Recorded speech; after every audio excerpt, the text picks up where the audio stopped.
The sound of breaking glass echoed through the compound, slicing the humid night like a knife. I froze, my heart thundering in my chest. Who could be breaking into my family's home at this hour?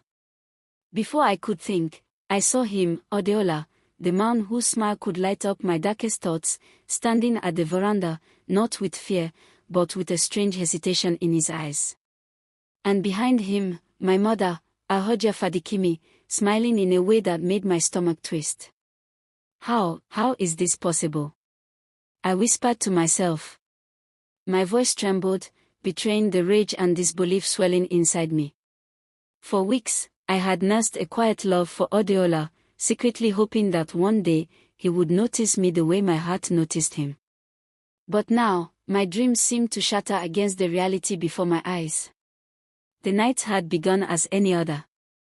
I was at my window, staring out at the village path illuminated by the flickering light of distant lamps, thinking of Adeola's laughter, imagining his hands brushing mine.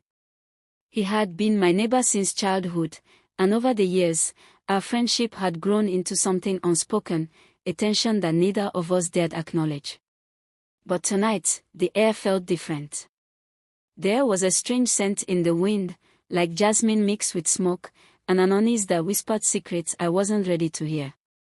And then the sound, the unmistakable crash of my mother's vase hitting the floor. I raced down the stairs, my bare feet slapping against the cold tiles, and when I reached the living room, I saw the scene that would haunt me forever. Adeola was kneeling in front of my mother, not apologizing, not panicked, but pleading. My mother's hand rested on his shoulder, and her eyes, those familiar eyes I had grown up trusting, shimmered with something forbidden. What is happening? I stammered, my voice breaking like thin ice. Adeola's head snapped toward me, his expression flickering between shock and guilt. Abeni. But my mother cut him off with a low laugh that made my blood run cold. Child, go back to your room. This is not what you think. Not what I think. How could I not understand? Every fiber of my being screamed the truth. The man I loved, the man I had imagined marrying, was in love with my mother. The days that followed were a torment of silent glances and whispered conversations. I tried to confront him, to ask why, to demand his love for me, but every time I opened my mouth, I found myself tongue-tied. My mother, on the other hand, seemed more confident, more radiant, almost untouchable in her allure. Then the village gossip began.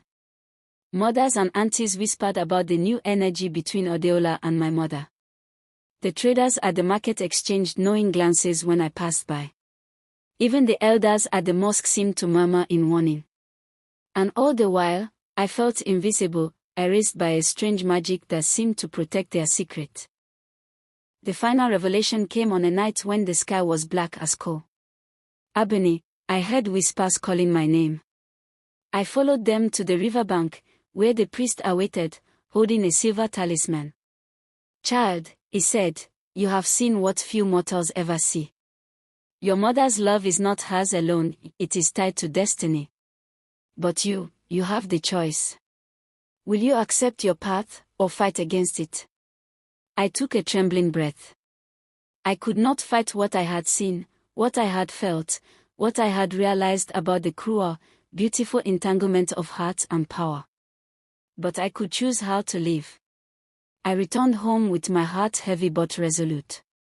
The man I loved would not be mine, not as I had imagined, but the story was far from over. For in the shadows of our family, in the hidden corners of the village, secrets still stirred. And one day, perhaps, love and destiny would find a way to untangle themselves from the web my mother had woven. Until that day, I would watch, learn, and survive. For in the Yoruba tradition, even the sharpest pain can become wisdom, and even the deepest betrayal can teach a girl the strength of her own spirit. And so, the man I loved remained in my life, not as mine, but as a constant reminder that some loves are forbidden, some secrets are eternal, and some mothers are more powerful than we can ever imagine.